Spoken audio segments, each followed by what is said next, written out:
Shalom, selamat malam. Saya undang para jemaat untuk bangkit berdiri. Kita akan mulai ibadah reli doa hari ke-8 pada malam hari ini. Ada sukacita di tempat ini, amin. Amin. Ya, yang rindu untuk mengalami lawatan Tuhan, yang rindu Roh Kudus hadir di tempat ini melawat kita semua, kita boleh lambaikan tangan sama-sama. Mari kita datang pada Tuhan. Tuhan Yesus, terima kasih Tuhan, Kau telah kumpulkan kami di tempat ini. Kami bersyukur Bapa, pada malam hari ini kami akan bersekutu bersama dengan saudara seiman kami Tuhan. Mari Bapa, kami minta Roh Kudus, Engkau hadir di sini. Engkau melawat setiap kami, Engkau menjamah setiap kami. Kami percaya Tuhan, lawatan-Mu Tuhan, lawatan-Mu nyata di tempat ini Tuhan. Terima kasih Tuhan, terima kasih.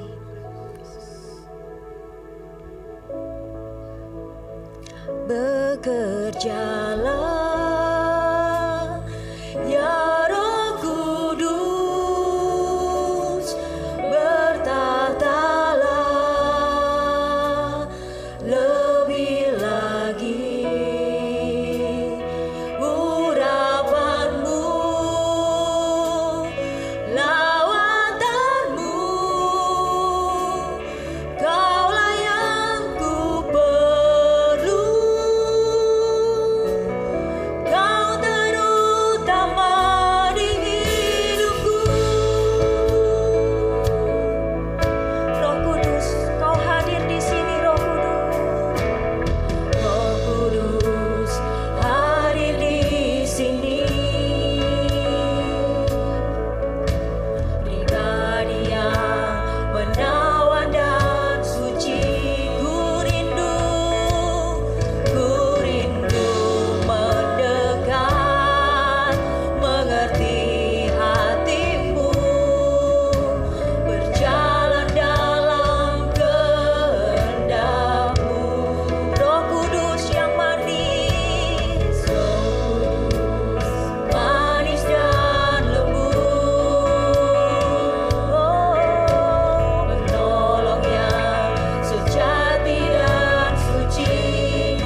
dengarlah Tuhan permintaan Tuhan, jemaat-Mu Tuhan. Biarlah Roh-Mu bekerja di tengah-tengah kami, melawat setiap kami Tuhan. Kami mau lebih lagi Tuhan, terima lawatan-Mu ya Yesus. Oh, bekerjalah ya Roh Kudus. Bekerjalah ya Roh Kudus. Bertatalah lebih lagi. Urapanku, lawatanku, Kaulah yang ku perlu. Kau terus sampai lebih sungguh lagi bekerjalah ya Roh Kudus. Bertatalah lebih lagi. Urapanku, lawatanku, Kaulah yang ku perlu. Kau terus sampai hidupku. Urapanku, lawatanku, Kaulah yang ku perlu. Sekali lagi kita katakan, urapanku, lawatanku. Urapanku, lawatanku, Kaulah yang ku perlu. Kau terus damai hidupku.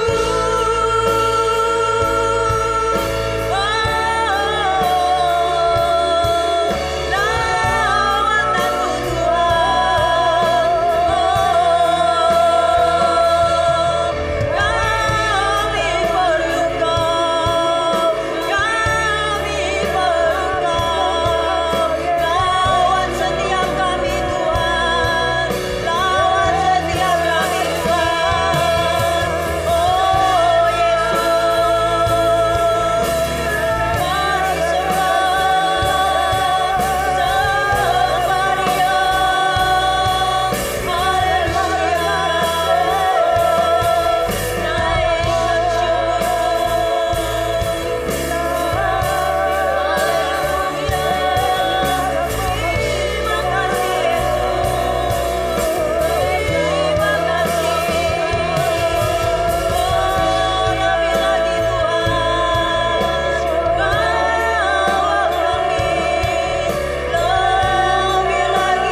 Terima kasih Tuhan, kami percaya Engkau sudah memberkati jemaat-Mu pada malam hari ini. Kami percaya Engkau sudah menjamah dan melawat setiap kami Tuhan. Kami mau lebih lagi Tuhan untuk meninggikan nama-Mu Tuhan. Kami mau lebih lagi Tuhan, memuji dan membesarkan nama-Mu Tuhan. Terima kasih Tuhan. Mari jemaat yang diberkati katakan bersama, amin.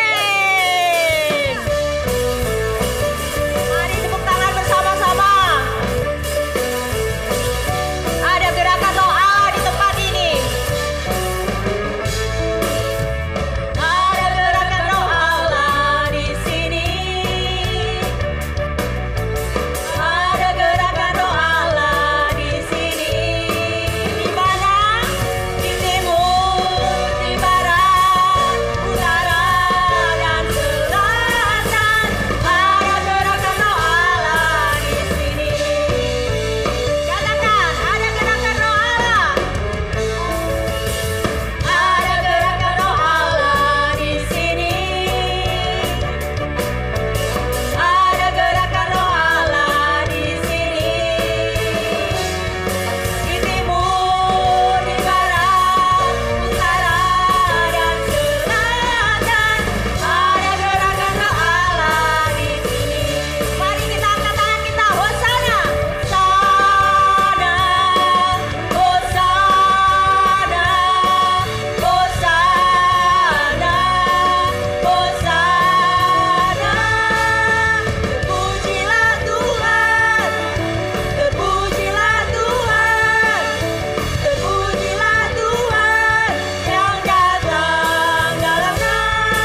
masih tetap bangkit berdiri. Kita mau siapkan lebih lagi untuk mendengarkan kebenaran firman Tuhan. Tuhan Yesus, biarlah Engkau bekerja Tuhan di tempat ini Tuhan. Allah Roh Kudus, jamalah setiap hati kami, jamalah setiap pribadi di tempat ini. Jangan ada satupun yang terlewatkan Tuhan. Kami rindu untuk jamahan-Mu Yesus. Mari kita katakan bersama, Yesus Tuhan. Yesus Tuhan, ditinggikan, dimuliakan dan naik ke surga. Dia berikan Roh Kudus-Nya, menguatkan dan menolong selalu. Sungguh ku rindu bersekutu denganmu selamanya. Allah Roh Kudus, Allah Roh Kudus, jamah hatiku dengan urapanmu. Rindu selalu dekat denganmu, tinggal di hadirat. Mari kita pujikan sekali lagi sama-sama. Yesus Tuhan, Yesus Tuhan, ditinggikan, dimuliakan dan naik ke surga. Dia berikan Roh Kudus, Dia berikan Roh Kudus-Nya, menguatkan dan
Bapa, kami bersyukur kepadamu. Engkau memberi anugerah yang terindah untuk kami, yaitu Yesus Kristus sebagai juru keselamat kami yang lahir di kota Bethlehem. Dan Engkau juga memberikan karunia yang terindah, yaitu Roh Kudus yang dicurahkan pada peristiwa Pentakosta di Yerusalem. Terima kasih ya Bapa untuk keselamatanmu yang begitu ajaib, begitu besar. Dan Kau begitu mengasihi dunia ini, mengasihi kami pribadi lepas pribadi, tanpa memandang latar belakang kami. Kami mau supaya Engkau melawat kami. Kami punya pengalaman yang intim dengan Engkau. Kami seperti seorang perempuan yang berkata, asalku jamah jubahnya, aku akan mendapat pemulihan dari Tuhan. Oleh karena itu, lawatlah kami, ya Roh Kudus, dengan firman-Mu. Jamahlah kami. Pakailah hamba-Mu yang penuh dengan kelemahan. Kiranya Engkau memakainya. Urapi hati pikiran kami semua. Singkapkanlah kebenaran-Mu sehingga kami boleh menangkap kebenaran-Mu. Dan kami terus mengikut Tuhan sebagai murid-murid Tuhan yang sungguh-sungguh yang mengenal Tuhan dari hari ke hari. Terima kasih, terpujilah nama-Mu. Kami serahkan jam pemberitaan firman Tuhan ini. Roh Kudus menolong kami. Terpujilah nama-Mu, terpujilah nama-Mu. Dalam nama Tuhan Yesus Kristus kami sudah berdoa dan mengucap syukur. Haleluya. Amin. Silakan duduk Bapak Ibu, saudara-saudari sekalian. Shalom. Mari kita membuka Alkitab kita bersama-sama. Saya mengajak membuka di dalam kitab Yehezkiel. Kitab Yehezkiel pasal 37 ayat 1 sampai dengan ayat 14 ya. Kitab Yehezkiel pasal 37 ayat 1 sampai 14. Orang-orang yang belajar kitab suci menyebut nama nabi ini atau kitab ini sebagai kelompok nabi-nabi besar atau disebut major prophets ya, karena tulisannya cukup banyak. Ada major prophet, ada minor prophet ya. Dan ini adalah nabi yang mempunyai tulisan yang banyak. Dan yang menarik di kitab Yehezkiel ini banyak sekali pengalaman-pengalaman rohani dari Yehezkiel yang dibawa, diangkat oleh Roh dan ditunjukkan penglihatan-penglihatan tertentu. Kita lihat Yehezkiel pasal 37 ayat 1 sampai ayat yang ke-14. Judulnya adalah Kebangkitan Israel. Kuasa Tuhan meliputi aku dan Ia membawa aku keluar dengan perantaraan Roh-Nya. Ia menempatkan aku di tengah-tengah lembah dan lembah ini penuh dengan tulang-tulang. Ia membawa aku berkeliling melihat tulang-tulang itu dan sungguh jumlahnya amat banyak di permukaan lembah itu. Lihat, tulang-tulang itu amat kering. Tuhan berfirman, Roh Tuhan berfirman kepadaku, hai anak manusia, dapatkah tulang-tulang ini dihidupkan kembali? Aku menjawab, ya Tuhan Allah, Engkaulah yang mengetahui. Ia pun berfirman kepadaku, bernubuatlah mengenai tulang-tulang ini dan katakanlah kepadanya, hai tulang-tulang yang kering, dengarlah firman Tuhan. Beginilah firman Tuhan Allah kepada tulang-tulang ini. Lihat, aku memberi nafas ke dalammu supaya kamu hidup kembali. Aku akan memberi urat-urat padamu dan menumbuhkan daging padamu serta menutupi kamu dengan kulit. Aku akan memberikan kamu nafas supaya kamu hidup kembali. Maka kamu akan mengetahui bahwa akulah Tuhan. Lalu aku bernubuat seperti yang diperintahkan kepadaku. Sementara aku bernubuat, terdengarlah bunyi, sungguh bunyi derak-derik. Dan tulang-tulang itu saling menyatu satu sama lain. Sedang aku mengamat-amatinya. Lihat, ada urat-urat padanya dan daging pun tumbuh. Kemudian kulit menutupinya, tetapi mereka belum bernafas. Firman-Nya kepadaku, bernubuatlah kepada nafas itu. Bernubuatlah hai anak manusia, dan katakanlah kepada nafas itu, beginilah firman Tuhan Allah. Hai nafas, datanglah dari keempat penjuru angin, dan berhembuslah ke dalam orang-orang yang terbunuh itu, supaya mereka hidup kembali. Lalu aku bernubuat seperti yang diperintahkannya kepadaku. Nafas itu pun masuk ke dalam mereka, sehingga mereka hidup kembali dan menjejakkan kakinya bala tentara yang sangat besar. Firman-Nya kepadaku, hai anak manusia, tulang-tulang ini adalah seluruh kaum Israel. Sungguh mereka sendiri berkata, tulang-tulang kami sudah kering dan pengharapan kami sudah lenyap. Putuslah hidup kami. Sebab itu bernubuatlah dan katakanlah kepada mereka, beginilah firman Tuhan Allah, sungguh aku membuka kuburmu dan membangkitkan kamu dari dalamnya, hai umatku, dan aku akan membawa kamu ke tanah Israel.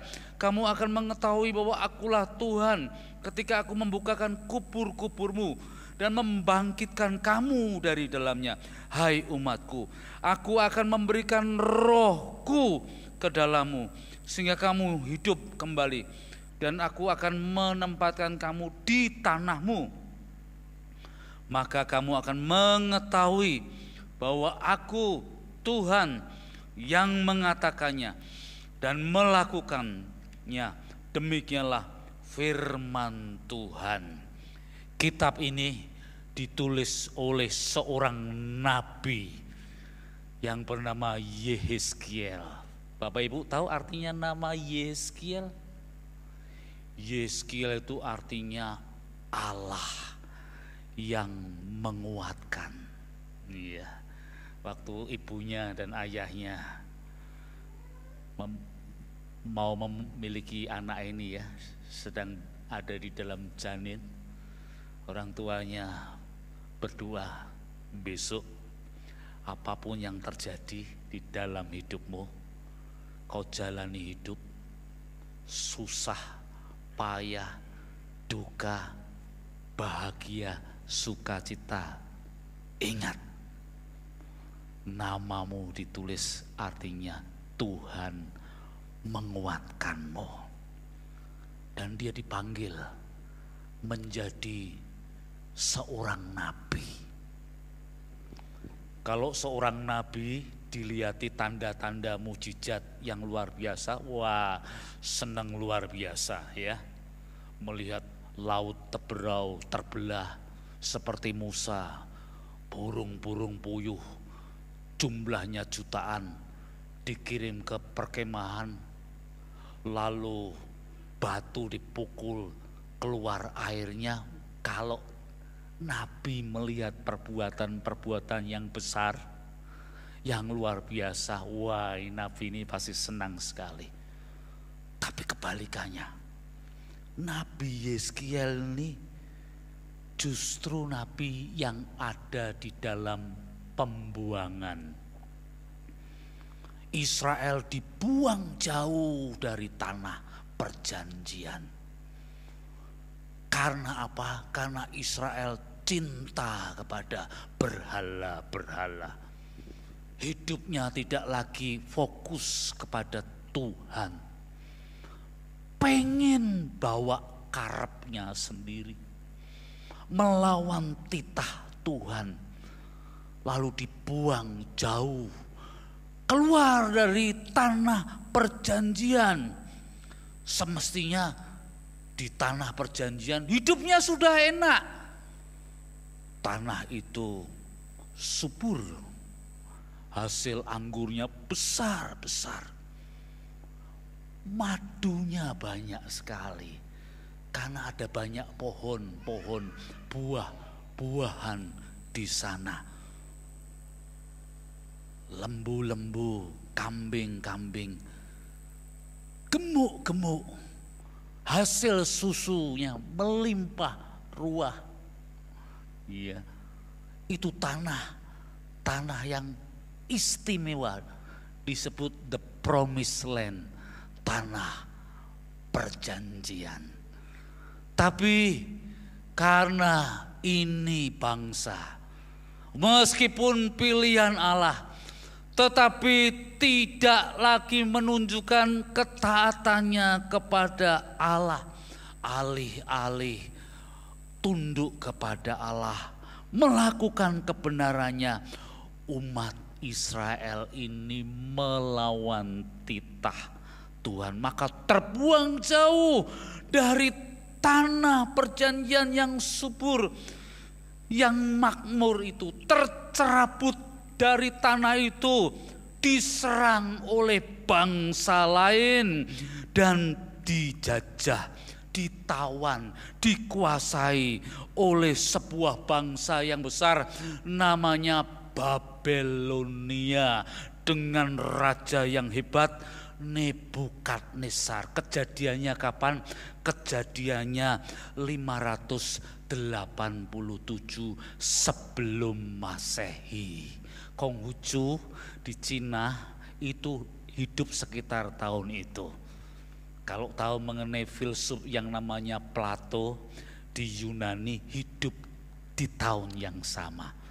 Tapi di tahun yang sama juga Israel dijajah, penduduknya diambil, bait sucinya dirusak, pintu gerbang, tembok yang melilit kota dijebol. Mereka dibawa sebagai tawanan. Waktu mereka keluar dari Mesir menuju tanah perjanjian, mereka sebagai orang-orang merdeka. Keluar dari tanah perjanjian, mereka kembali sebagai budak-budak, dijajah. Hidupnya kacau balau, hidupnya menderita karena tidak taat kepada kebenaran Tuhan. Jauh dari Taurat Tuhan dan hidupnya hancur. Berjalan keluar dari tanah perjanjian. Kalau Bapak Ibu misalnya sukses, berhasil, lalu kemudian anjlok karena suatu hal, ekonomi menjadi tidak lagi baik, Bapak Ibu harus meninggalkan rumah, meninggalkan harta milik, satu persatu dijual. Perasaan Bapak Ibu seperti apa? Kakek saya di Pekalongan dulu orang berhasil, punya mobil truk, punya becak banyak sekali. Lalu anaknya 7, salah satunya ayah saya. Di umur 50-an kakek meninggal serangan jantung. Mak saya nangis, kata ceritanya papa saya, nangis karena dia tidak punya keterampilan bisnis, tidak dilatih, yang dagang cuma suaminya saja. Lalu harta yang banyak itu mulai habis. Habis rumah dijual, truk dijual, becak yang banyak itu satu persatu dijual. Anaknya 7 masih kecil-kecil. Ayah saya aja sekolah sampai SMP. Dulu waktu suaminya masih hidup, jaya. Tapi karena tidak punya keterampilan dagang, harus terusir dari rumah, barang-barang berharganya. Anak-anak mulai berpakaian yang biasa saja dari tahun ke tahun. Ayah saya harus meninggalkan Pekalongan, bekerja sebagai montir. Setelah montir belajar jadi supir. Dari yang baik sampai turun. Iya, tentu kita berkata amit-amit ya, jangan sampai terjadi. Jangan sampai terjadi sama kita, sama anak-anak kita. Israel mengalami seperti itu. Berkat itu menjauh. Kan harus keluar dari Yerusalem, keluar dari kota-kota mereka, dibawa ke Babelonia, dijajah di sana, diperlakukan sebagai warga negara kelas 3-4. Namun ya, apakah Allah meninggalkan umat pilihannya? Seringkali kita berpikir kalau kita susah, Tuhan ini meninggalkan saya, enggak ya? Seringkali kita berpikir kalau kita sedang dalam pergumulan yang berat, mungkin sedang turun, kita bertanya-tanya, Tuhan, where are you? Di mana Engkau Tuhan? Di mana Engkau? Di tengah-tengah pembuangan, Allah tidak meninggalkan umatnya. Dia tetap setia menyertai umatnya. Maka dikirim nabi-nabi ke sana. Yeremia dikirim, Yehezkiel dikirim. Allah adalah Allah yang setia. God is faithful. Kita yang seringkali unfaithful. Kita yang seringkali tidak setia. Tetapi Allah Alkitab adalah Allah yang setia. Sifatnya itu, atributnya, karakternya Allah itu setia. Dia tidak pernah tidak setia. Meskipun kita tidak setia, Dia selalu setia dengan perjanjiannya. Di tengah-tengah bayang-bayang kehancuran, Nabi Yehezkiel disuruh oleh Allah, kamu sertai itu Israel masuk ke dalam pembuangan. Roh Allah memimpin Yehezkiel untuk memberi kekuatan kepada umat Israel yang sedang merana itu. Dan Tuhan berkata kepada Nabi Yehezkiel, Roh Allah, Roh Kudus memimpin Nabi Yehezkiel untuk mengatakan kepada umat Israel, selalu ada waktu untuk pembaharuan, selalu ada waktu untuk pemulihan, selalu ada pengharapan, selalu ada waktu untuk masa depan. Ya, dalam keadaan kacau apapun, orang beriman harus punya iman.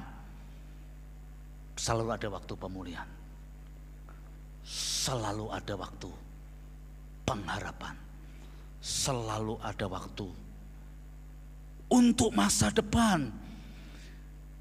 Nabi Yehezkiel diperintahkan oleh Allah supaya menyebarkan kehidupan yang baru, semangat yang baru.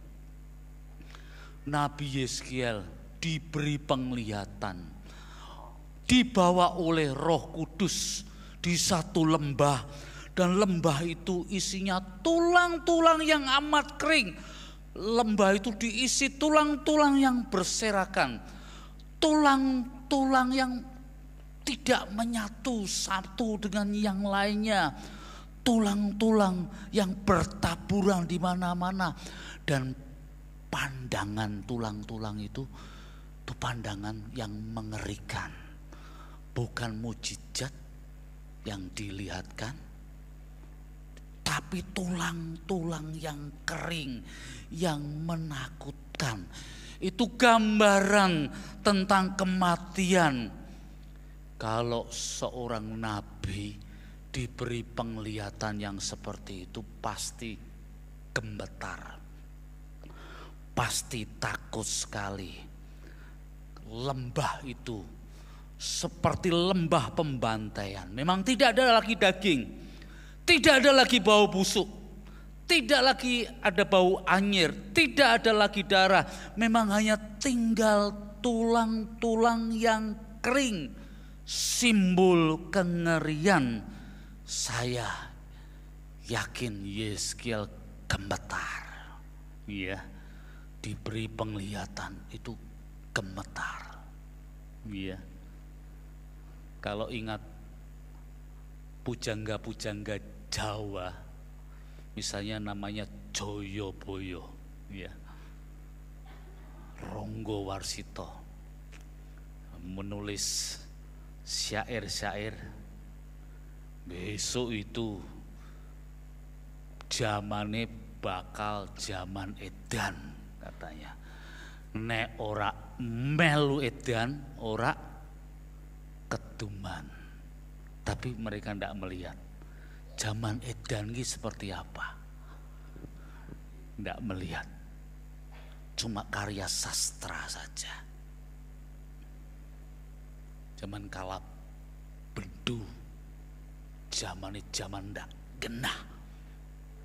Orang cinta mamon, cinta duit, kekuasaan, perselingkuhan ada di mana-mana. Zaman edan katanya. Tapi Ronggo Warsito Joyoboyo tidak lihat itu zaman. Dia cuma besok seperti itu. Tapi Yeskiel, ini lembah diisi tulang-tulang kering. Simbol kengerian, simbol kegentaran. Karena tulang belulang manusia terserak di mana-mana. Termasuk tengkorak-tengkorak, ya. Kepala tengkorak manusia. Wah, lihat kepala tengkorak manusia itu serem loh, menakutkan loh, ya. Apalagi kalau jumlahnya banyak. Saya pernah pergi ke Kamboja, ya. Di Kamboja itu ada seorang perdana menteri yang kejem luar biasa. Kejemnya sama seperti Soeharto, ya. Kejem sekali. Ini perdana menteri ini namanya apa? Pol Pot. Dia memimpin partai yang namanya Partai Khmer Merah, komunis. Waktu itu saya pergi ke Kamboja, saya mau memberi beasiswa kepada anak-anak muda di Kamboja. Saya tes anak-anak Kamboja dalam percakapan bahasa Inggris, tes vokal, nyanyi. Karena saya mau memberi beasiswa anak-anak muda ini, nanti kalau dididik di Indonesia, pulang mereka bisa menjadi guru musik, dosen musik, pakai musik untuk memberitakan Injil. Tapi yang datang hanya kemudian mahasiswa teologi saja. Di Kamboja misionaris berkata, ini Pak, anak-anak muda ini, permisi kata, daya nalarnya jongkok. Karena apa? Dulu pernah di bawah pemerintahan rezim komunis yang sangat kejam sekali. Di bawah perdana menteri yang namanya Pol Pot. Saya dibawa oleh teman saya ke suatu tempat. Tempat itu isinya tengkorak semua, tulang belulang berserakan, tengkorak ditata sampai tinggi gitu. Saya masuk, saya bilang, waduh, hawanya sudah lain. Kompleknya cukup luas, saya masuk ke wilayah itu. Saya perhatikan tulang-tulang. Dan menurut sejarah, yang dibunuh itu bukan orang-orang dewasa. Tengkorak-tengkorak itu orang-orang yang beragama Kristen, beragama Buddha, Katolik, dibabat habis. Bukan itu saja, anak-anak dari keluarga-keluarga ini yang masih bayi-bayi dilemparkan di pohon, kepalanya kena pohon, dilemparkan ke batu, mati di situ. Dan tengkorak-tengkorak itu begitu banyak. Saya lihat saja, saya waduh, ini menyeramkan sekali. Ya, sama seperti dulu zaman G30 SPKI, orang-orang yang dicap komunis PKI disembelih di Sungai Ular di daerah Sumatera, dibuang di pantai-pantai di Jawa. Kejem sekali. Kamu komunis tuh, ambil, sembelih. Dan pembunuhan itu hampir 500.000 orang. Lalu banyak orang yang takut, pengen punya agama. Waktu itu tahun 1966 ada kira-kira 2 juta orang masuk Kristen. Karena takut disembelih di bawah rezim Orde Baru. Mengerikan sekali. Yeskiel ini dituntun, dibawa kepada tempat yang penuh dengan tulang-tulang. Tulang-tulang ini berserakan bukan karena pembunuhan massal oleh Raja Nebukadnezar. Tidak ada pembunuhan massal waktu itu dalam bangsa Israel. Pembunuhan massal bangsa Yahudi Israel hanya terjadi di zaman modern. 6 juta orang Yahudi dibantai oleh Hitler, oleh Nazi. Ada yang digantung, ditembak, disuruh masuk kamar yang bergas racun itu, mereka mati, anak-anak, perempuan, sampai laki-laki. Itu pembunuhan massal orang-orang Yahudi oleh Hitler, penguasa Nazi Jerman pada waktu. Tapi tulang-tulang yang dilihat oleh Nabi Yeskiel itu bukan karena pembunuhan massal. Lalu apa artinya tulang-tulang itu? Roh Allah menuntun Yeskiel untuk melihat tulang-tulang yang berserakan itu. Tulang-tulang yang berserakan itu berbicara tentang kondisi Israel yang sesungguhnya. Roh Allah menyingkapkan kebenaran yang baru kepada Yeskiel.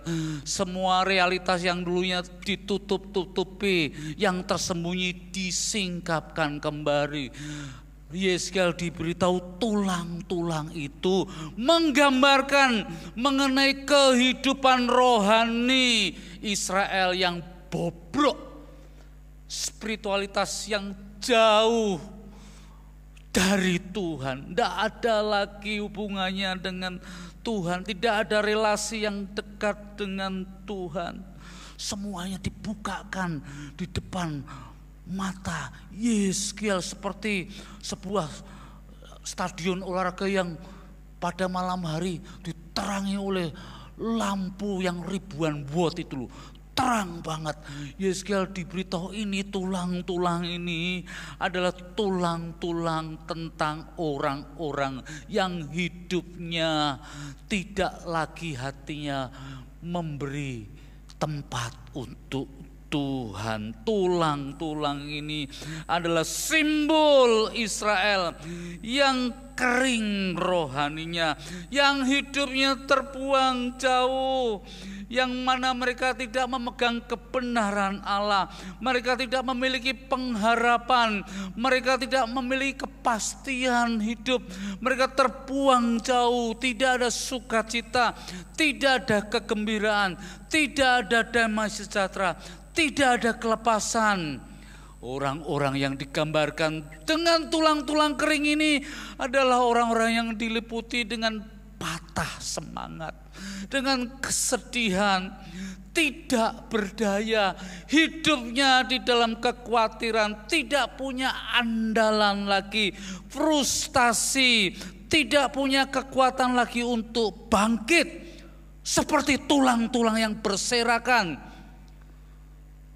Itulah gambaran tulang-tulang kering itu.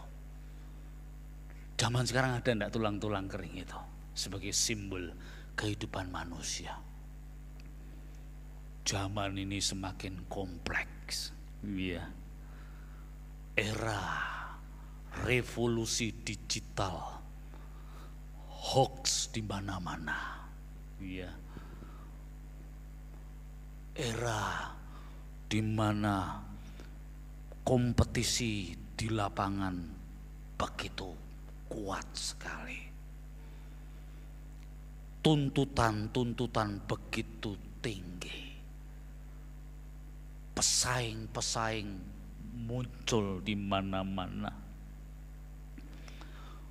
Orang-orang yang pintar, licik, jahat bercampur baur di mana-mana. Kita dituntut untuk mengembangkan karir kita, untuk bagaimana mengembangkan ekonomi, punya posisi-posisi yang baik.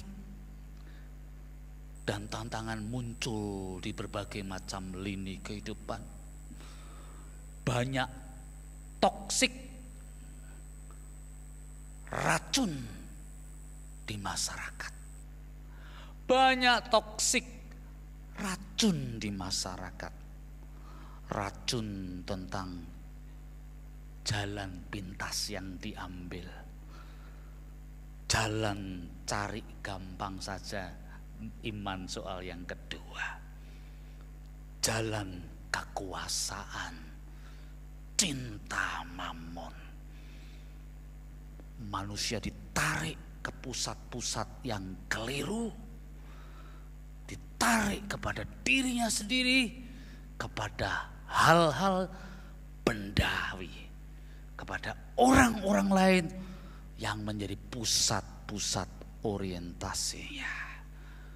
Dan zaman sekarang ini banyak manusia digambarkan sebagai tulang-tulang yang kering, berserak-serakan di mana-mana.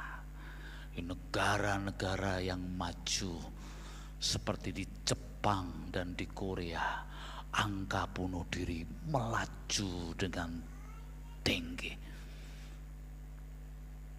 Sampai ada tempat-tempat untuk bunuh diri. Hutan yang masih perawan, masih lebat dimasuki. Waktu masuk tidak bisa keluar lagi. Di Jepang ada hutan untuk bunuh diri. Maka ditugaskan sama pemerintah lokal di situ, jaga ya hutan ini, jangan sampai ada orang masuk sembarangan. Banyak orang merasa frustasi, merasa stres, merasa tidak berdaya dengan goncangan-goncangan yang luar biasa.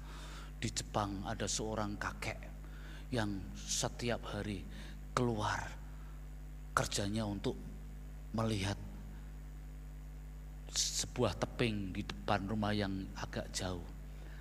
Dia melihat kalau ada orang yang berdiri di tebing. Dan biasanya kalau orang berdiri di tebing, orang ini mau bunuh diri, kakek ini lari. Lalu dipanggillah orang yang berdiri di tebing. Ayo ke rumahku minum teh ya. Kamu kenapa berdiri di tebing? Saya mau bunuh diri. Hidup saya frustasi. Lalu kakek ini menasihat, jangan. Kakek ini sudah menyelamatkan 72 orang yang mau bunuh diri. Tapi masih ada orang yang terus mencoba. Maka orang-orang yang demikian adalah orang-orang yang seperti tulang-tulang yang kering.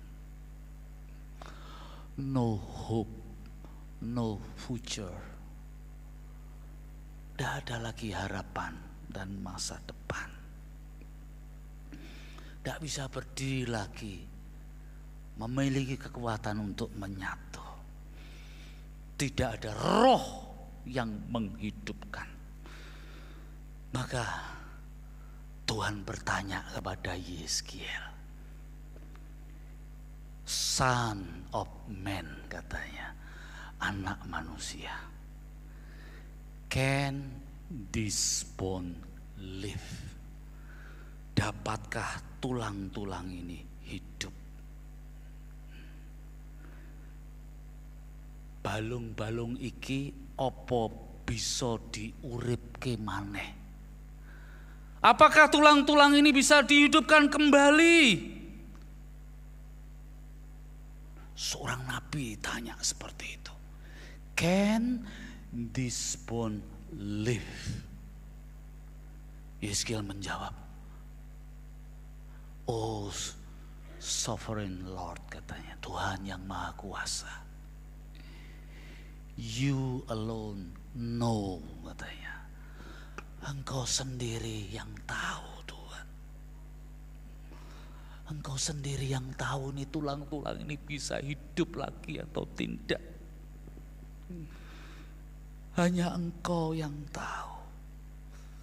Jawaban Yeskiel itu mau ngomong seperti ini.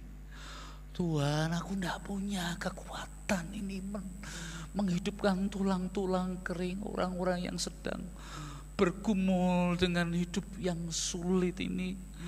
Aku tidak punya kuasa untuk menghidupkannya. Kekuatanku terbatas. Saya tidak tahu apa-apa. Gereja Tuhan masih belajar dari Yeskiel ini ya. Ya. Gereja Tuhan harus belajar. Gereja Tuhan harus belajar rendah hati. Tuhan, tolonglah gerejamu ini. Beri kekuatan supaya kalau puji-pujian dinyanyikan, kalau vokal suara, paduan suara dinyanyikan, kalau khotbah disampaikan, biarlah Engkau memakainya dengan kuasa Roh Kudus. You are alone know, God. Engkau sendiri yang. Kalau aku mengajar anak-anak sekolah minggu, Engkau sendiri yang tahu anak-anak sekolah minggu ini, Tuhan. Apakah mereka disakiti oleh orang tuanya sebelum mereka datang ke sini? Apakah mereka punya pengalaman-pengalaman yang menyedihkan? Kalau aku melayani anak-anak remaja, Engkau sendiri yang tahu, Tuhan. Can this bone live? Dapatkah tulang-tulang itu hidup kembali? Yeskiel berkata, Engkau saja yang tahu, Tuhan. Aku tidak punya kuasa itu. Kefasianku, gelarku, kekuatanku, akal budiku, kemampuan finansialku tidak bisa memulihkan orang-orang yang sedang seperti tulang-tulang kering ini. Pernah enggak engkau melayani orang-orang yang seperti tulang-tulang yang kering itu? Kau berjumpa dengan sahabat, teman, tapi ekspresinya seperti tulang-tulang yang kering. Saya pernah melayani seseorang, bertahun-tahun saya melayani. Bukan jemaat saya, tapi teman. 4-5 rumah dari saya. Saya layani perjamuan kudus setiap bulan.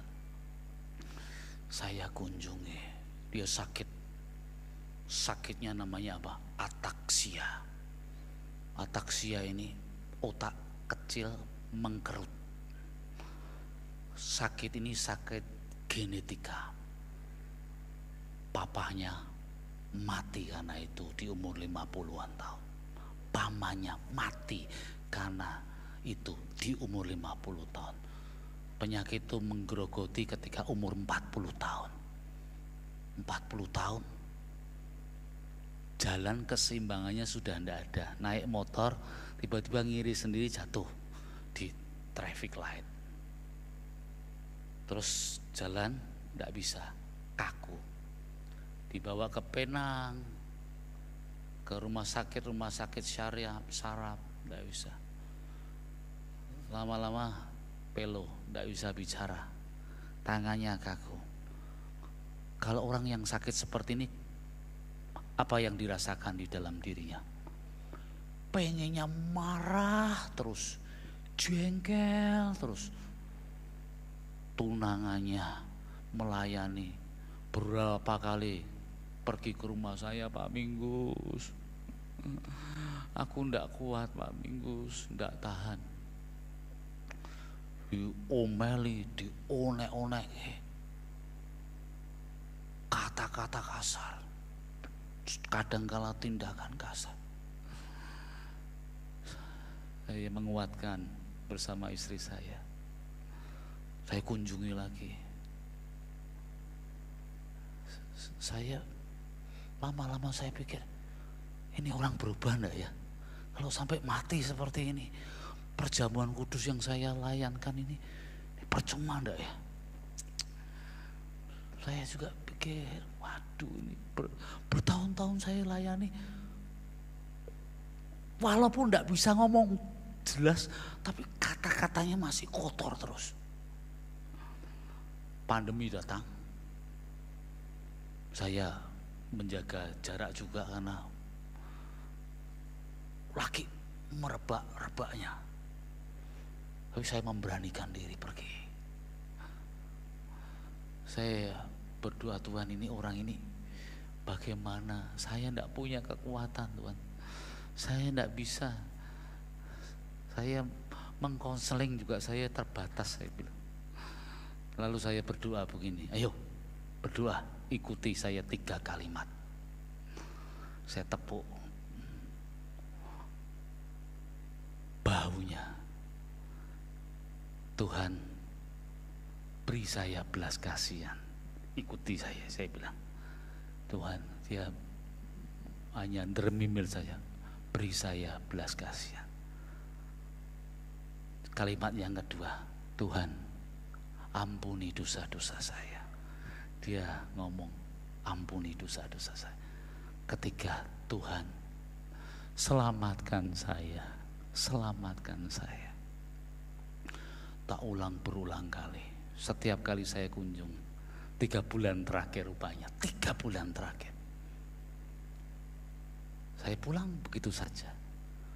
Setelah doa itu, beberapa minggu, tunangannya berkata, Pak Minggus, berubah loh Pak Minggus. Tidak pernah marah-marah lagi. Tidak pernah jengkel-jengkel lagi. Dalam hati saya, Tuhan, Engkau yang mengubah, bukan saya. Engkau yang mengubah. Setelah 3 bulan, 4 bulan, pagi-pagi istrinya telepon berulang kali jam 4 pagi. Kami masih tidur. Telepon tidak diangkat, dia pergi ke rumah saya, gedor-gedor pintu gerbang. Pak Minggus, ada apa? Saya bilang. Meninggal Pak Minggus, meninggal. Saya kaget toh, cuci muka, saya pergi ke rumahnya. Tidak ada yang layak. Peti mati di terasnya, saya yang melayani. Covid masih luar biasa sekali. Istri saya, tunangannya. Di kuburan saya bawa juga saya, tunangan istri saya sama penggali-penggali kubur itu. Tapi hati saya bersyukur sekali. Tuhan jamah orang ini. Kita pikir siapa yang bisa mengubah anak saya yang seperti ini? Siapa yang bisa mengubah orang itu? Gereja Tuhan harus belajar Roh Allah sanggup mengubah. Maka Roh Kudus dicurahkan di momen Pentakosta, supaya bukan oleh roh kita melayani, tetapi rohnya Tuhan. Tetapi kamu akan menerima kuasa kalau Roh Kudus turun ke atasmu.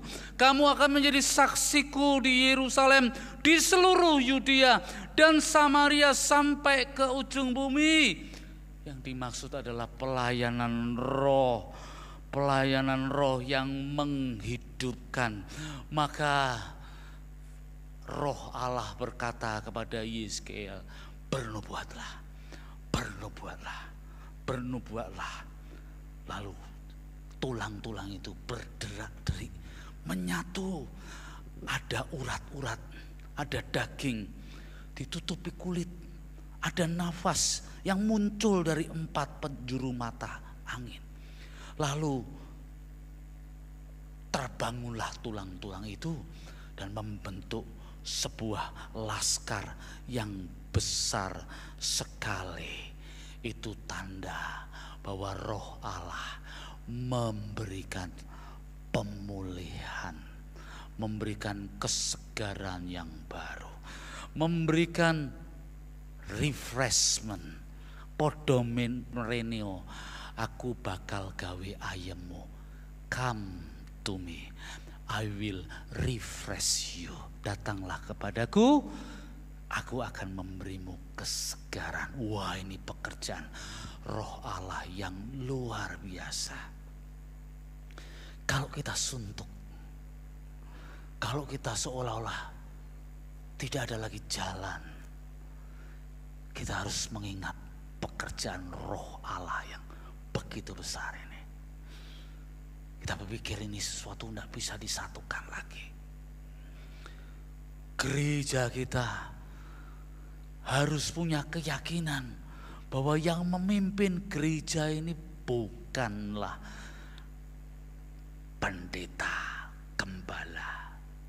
Yang memimpin gereja ini adalah Roh Allah. Roh Allah saja yang dimuliakan. Keluarga-keluarga Kristen harus punya keyakinan yang memimpin keluarga kita ini adalah Roh Allah. Supaya roh kita ini yang gampang mengkerut karena situasi dunia. Supaya roh manusia yang gampang lemah ini. Supaya roh manusia yang sering tidak menjadi berani ini disertai oleh Roh Allah untuk berani melangkah di dunia ini. Supaya Roh Allah menuntun kita kepada setiap kebenaran demi kebenaran. Anak-anak kita boleh pergi jauh ke luar kota, tapi kita berdoa, Tuhan sertai anak-anakku dengan Roh Kudus-Mu. Lindungi, bentengi, tuntunlah dalam kebenaran demi kebenaran. Kita bisa pindah pekerjaan, memasuki kota yang baru, memulai sesuatu yang baru, dan seringkali menjadi menakutkan. Sesuatu yang kadangkala besok bagaimana ya? Apa yang akan terjadi ya? Kalau saya tua bagaimana? Anak-anak sudah di luar kota semua. Bagaimana berkembangnya ketika pesaing bermunculan? Ketika kekuatan menjadi berkurang. Ketika kondisi semakin turun. Di saat-saat seperti itulah Roh Allah harus kita andalkan supaya roh kita, roh manusia ini menjadi roh yang punya keberanian, roh yang punya kekuatan. Karena roh kita itu seringnya menjadi roh yang gampang dikalahkan, gampang menjadi lemah, gampang menjadi frustasi, gampang menjadi khawatir, gampang menjadi takut.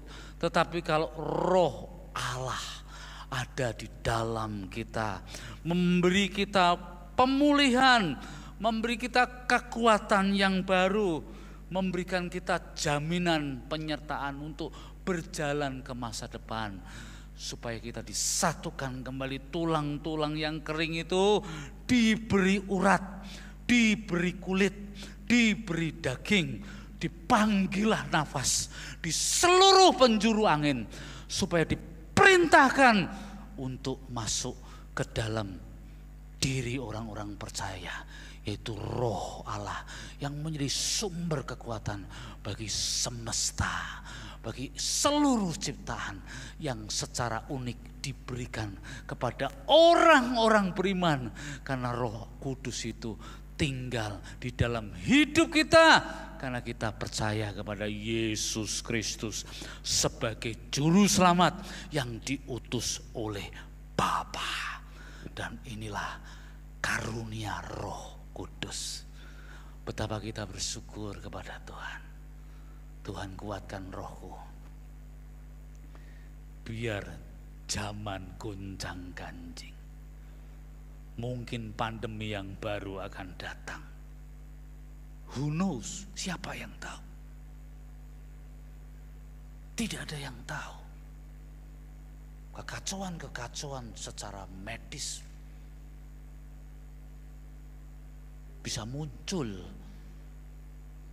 karena laboratorium yang bocor, atau karena rekayasa perang senjata medis. Kita tidak tahu.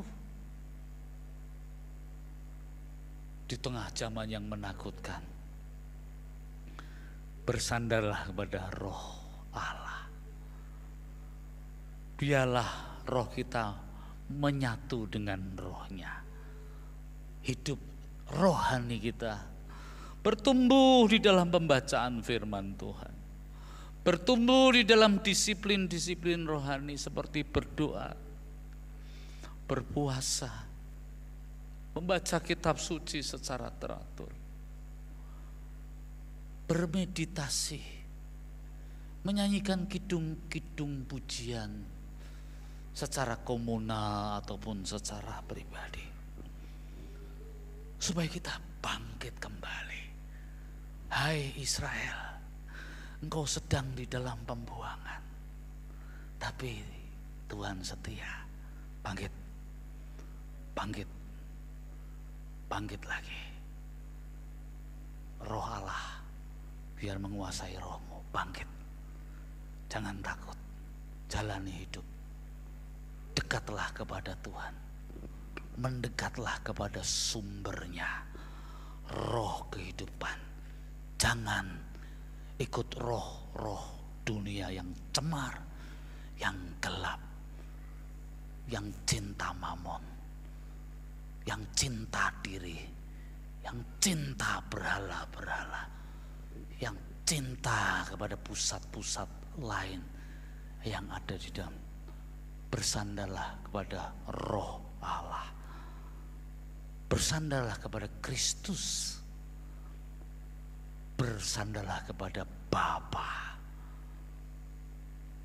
Menyatulah, hidup kembali, punya semangat. Tuhan, aku punya semangat. Beri aku mimpi-mimpi yang baru, beri aku cita-cita yang baru, beri ide-ide yang baru, kesempatan-kesempatan yang baru. Sebelum saya pergi ke tempat pelayanan saya di STT Afdiel, saya selalu berkata begini, Tuhan, beri saya mimpi-mimpi yang baru, ide-ide yang baru, gagasan-gagasan yang baru. Saya mau buat ini jadi cantik, buat jadi baik, memberkati banyak orang, tidak saja orang Indonesia, berkati bangsa-bangsa lain. Dan saya selalu berdoa. Makanya setiap kali saya berdoa seperti itu, kalau saya pergi bekerja, saya harus pergi 45 menit. kadang-kala saya merasa capek sekali. Waduh, 45 menit macet. Kemudian saya pemimpin, saya harus pulang paling siang. Saya harus memastikan ini baik. Saya selalu punya idealisme seperti itu. Saya harus punya jadi teladan. Saya mau Tuhan memberkati saya dengan ide-ide yang baru, gagasan-gagasan yang baru. Mulai dari yang sederhana, mulai dari menata ini, menata itu. Dan saya menikmati sekali pelayanan itu. Dan kadang-kala karena menikmati itu, saya seringkali ada hal-hal yang saya tidak menjaganya. Seperti misalnya kesehatan.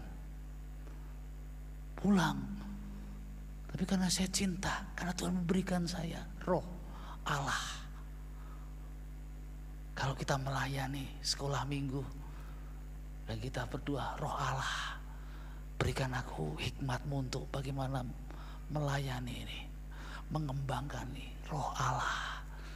Aku tidak mau seperti tulang-tulang yang kering. Tuhan, aku tidak mau keluargaku seperti ini. Aku mau anak-anakku pergi jadi berkat. Aku tidak mau di antara anggota-anggota keluargaku menjadi tulang-tulang yang kering. Aku mau roh Allah yang memimpin, Roh Kudus yang menuntun, Roh Kudus yang memberi kuasa. Supaya apa? Supaya jadi saksi, jadi berkat di mana-mana. Jadi saksi, pekerjaanmu apa saja tidak peduli. Jadi saksi, punyailah Roh Kudus, jadi berkat di sana. Beritakan Injil, nyatakan kemuliaan Tuhan. Berbuatlah baik, ramahlah kepada siapa, rajinlah berbuat baik. Terus nyatakan itu. Karena roh Allah, kau di pembuangan, tapi bangkit. Kau sedang dalam kesedihan, bangkit. Kau sedang dalam pergumulan, bangkit. Karena roh Allah, Roh Kudus yang menjadikan kita bergerak terus. Kalau gereja mau bergerak terus, gereja mau melayani Tuhan dengan cinta yang berkobar-kobar. Kalau anak-anak Tuhan mau melayani Dia yang sungguh-sungguh melalui berbagai macam bidang. Kalau anak-anak Tuhan mau jadi saksi, maka syarat yang utama, roh Allah itu menghidupkan kita, memberi energi, memberi kuasa. Kita suatu saat lelah, capek. Saya sering pelayanan itu menjadi lelah, capek, apalagi kalau sudah musim akreditasi, mengerjakan laporan-laporan dokumen 150 halaman. Semua pekerjaan sudah selesai, saya harus periksa lagi satu persatu. Ini keliru, perbaiki. Waduh, saya capek. Tapi setiap kali saya pulang, Tuhan memberikan kekuatan yang baru. Tuhan, aku capek, aku lelah. Hidup ini melelahkan, capek. Harus bekerja keras, cari nafkah, rutin berangkat ke kantor. Maka ada orang bilang, I hate Monday, katanya. Saya benci hari Senin. Minggu sudah istirahat, Senin kerja lagi. Saya benci hari Senin. Kata teman-teman saya yang kerja di Jakarta, saya benci hari Senin, katanya. Karena orang begitu hiruk pikuk. Dan kalau tidak tahu sumber kesegaran yang baru, sumber refreshment yang baru, sumber kelegaan yang baru, sumber pemulihan yang baru, sumber kekuatan yang baru, kita akan ngelokro. Jadi majelis capek ngurusi ini dan itu. Jadi pelayan Tuhan capek, aktivis capek. Aduh, sudah kerja seperti ini masih ada orang mencela, tidak tahu berterima kasih, membuat jadwal begitu sulit. Lalu kita bilang ngelokro.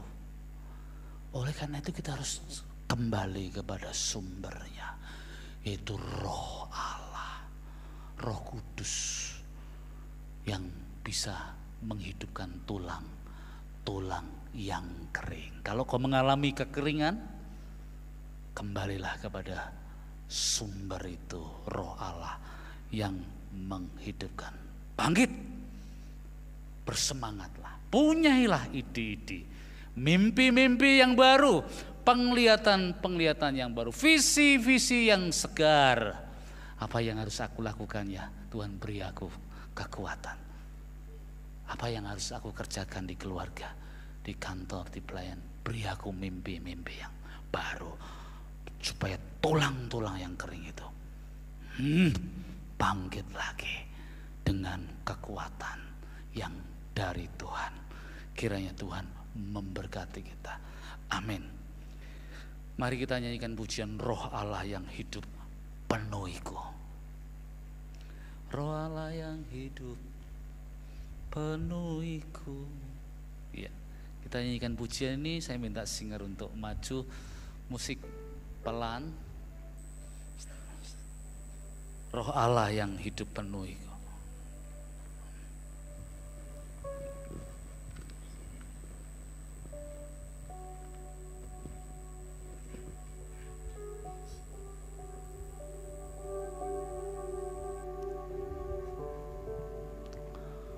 Haleluya, haleluya. Roh Allah yang hidup penuhiku.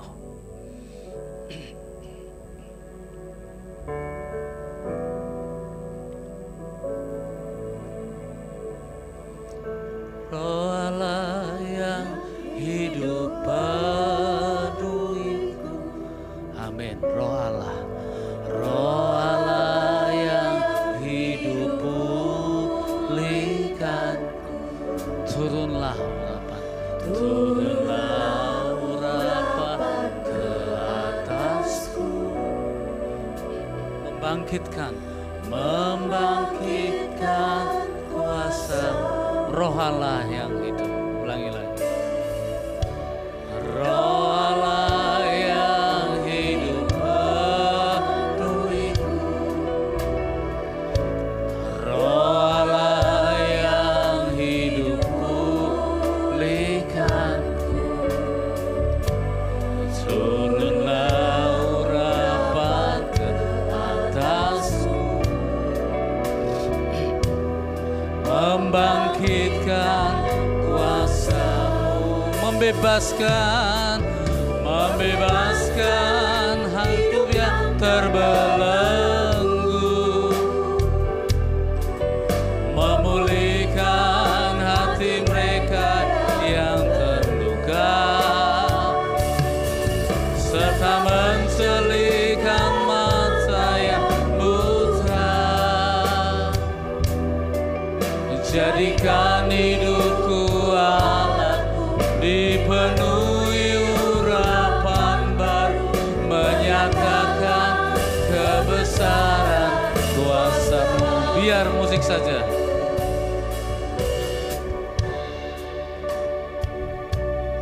Tuhan mau memulihkan kita.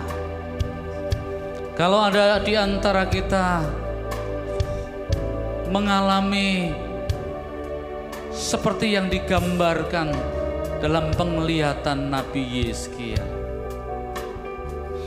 tulang-tulang yang kering, Engkau yang berkata, aku tidak berdaya Tuhan, aku hampir putus asa, aku sedang frustasi, aku sedang berjalan jauh dari Engkau,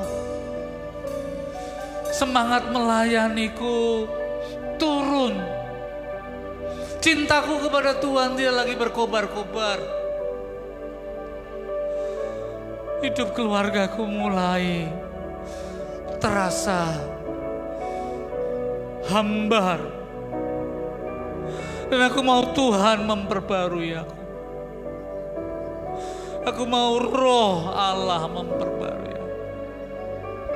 Engkau sedang bergumul di pekerjaanmu yang begitu berat. Engkau sedang bergumul tentang hari-hari yang kau tidak tahu apa yang ada di depan. Dan kau gelisah, dan kau cemas, kau diliputi oleh khawatir dan ketakutan membayang-bayangi.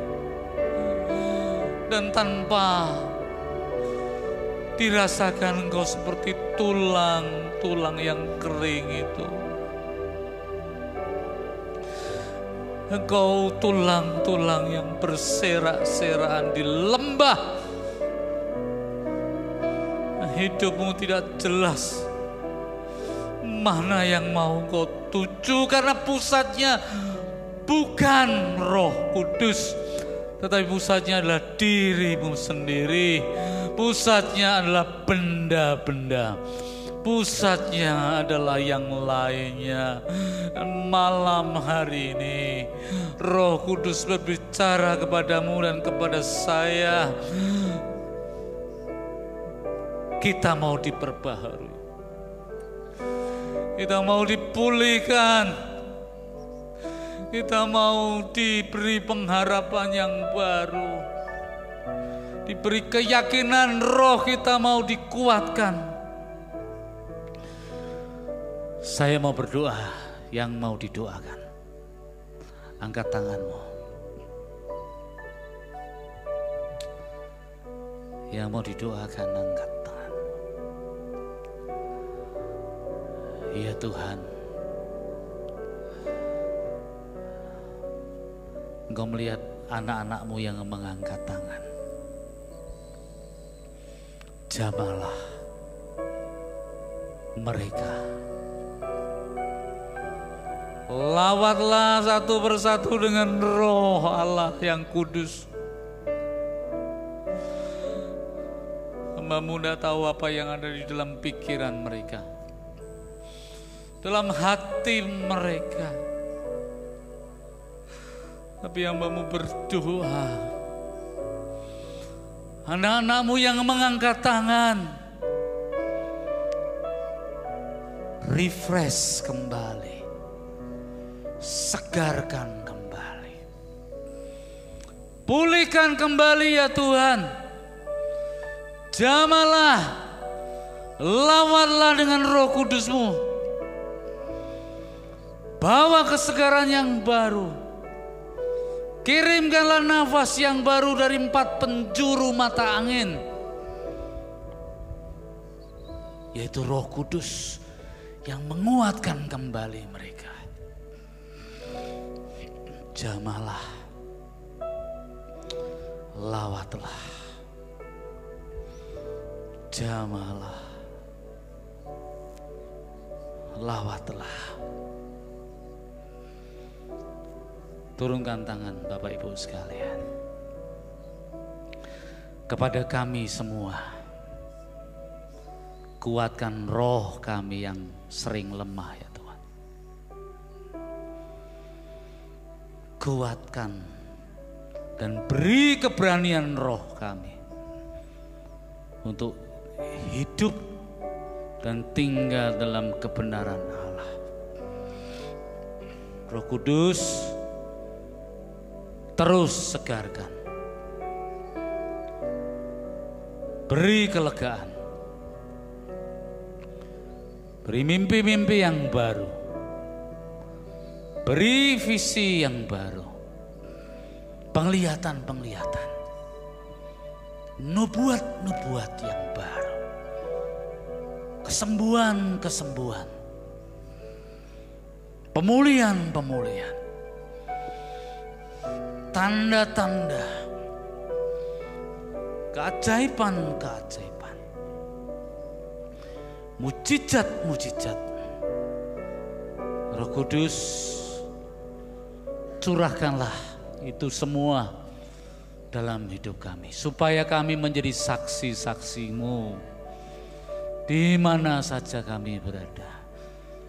Bukan oleh roh kami, bukan oleh gereja kami yang besar ini, tetapi oleh roh Tuhan.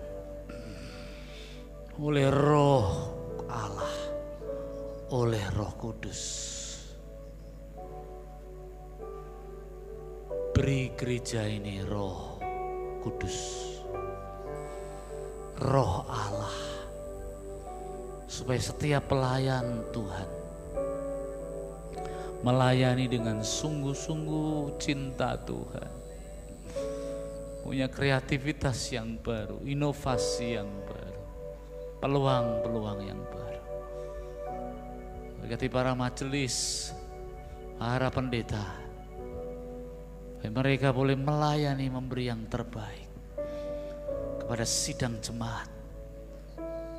Berilah karunia-karunia yang dibutuhkan. Terima kasih. Refnya saja kita nyanyikan pujian ini. Membebaskan hidup yang terbelenggu, memulihkan hati mereka yang terluka, serta menselihkan mata yang buta. Jadikan hidupku Allahku dipenuhi urapan baru, menyatakan kebesaran kuasa-Mu. Rapnya saja, rapnya. Membebaskan hidup yang terbelenggu, memberikan hati mereka yang terluka, serta menselihkan mata yang buta. Jadikan hidupku Allah dipenuhi urapan baru, menyatakan kebesaran kuasa-Mu, menyatakan kebesaran kuasa-Mu, menyatakan kebesaran kuasa-Mu,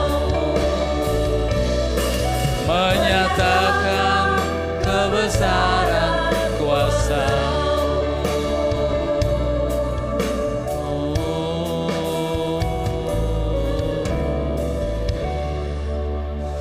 Pendeta Lee Yunling akan berdoa untuk firman Tuhan ini.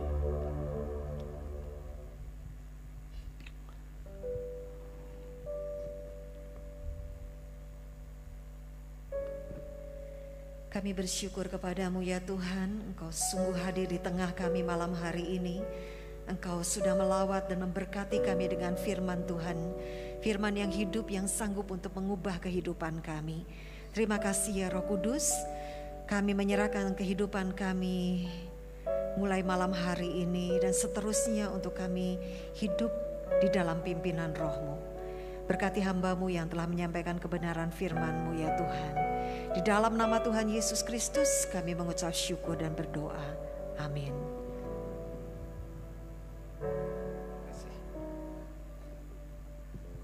Kita bersyukur dalam beberapa hari ini kita diberkati Tuhan melalui penyampaian firman Tuhan yang disampaikan oleh hamba-hambanya, termasuk diantaranya adalah Pak Minggus, Ibu Yunling dan beberapa hamba Tuhan. Dan masih ada satu hari lagi, last one, besok sore kita mengikuti ini.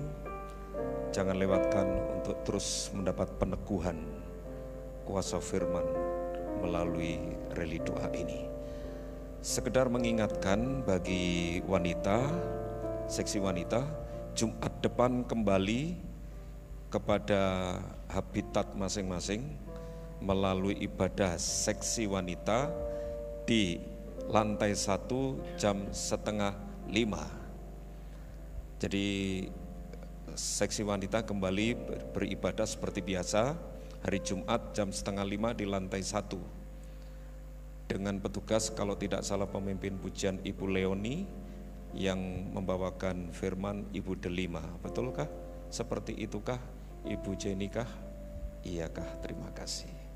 Ya, itu saja yang dapat disampaikan. Mari kita akan bersama-sama akhiri pertemuan kita pada petang hari ini. Silakan bangkit berdiri. Kita mohon berkat dari Tuhan.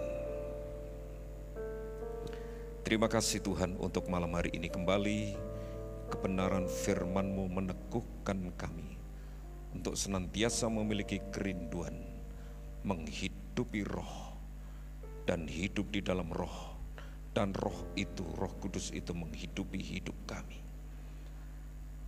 Dan berikan kepada kami karunia untuk dapat menikmati seluruh anugerah Tuhan, penggenapan janji-janji Tuhan atas karya Roh Kudus dalam hidup kami. Dan kami bersyukur kembali malam hari ini kebenaran firman-Mu Engkau teguhkan kami untuk menghadapi realita hidup ini yang penuh dengan tantangan, karena kami tahu Engkau tetap ada bersama dengan kami di dalam setiap musim kehidupan ini. Bapa dalam surga, kami tidak mengakhiri pertemuan kami pada malam hari ini. Kami tetap yakin Tuhan tidak akan pernah mengakhiri karya-Mu dalam hidup kami. Sementara kami meninggalkan tempat kudus ini, kembali ke tempat kami masing-masing, mohon kiranya Roh Kudus-Mu akan tetap menyertai kami. Saudaraku yang kekasih, dengan bekal firman Tuhan yang sudah memberkati kita pada malam hari ini, mari kita pulang dengan membawa berkat yang asalnya dari Tuhan. Kiranya kasih karunia, rahmat dan damai sejahtera dari Allah Bapa, cinta kasih sayang dari Tuhan Yesus Kristus di dalam persekutuan Roh Kudus menyertai perjalanan kita dan memberkati kita sekalian dari sekarang sampai selama-lamanya. Mari kita yang percaya katakan bersama, amin. Bapa,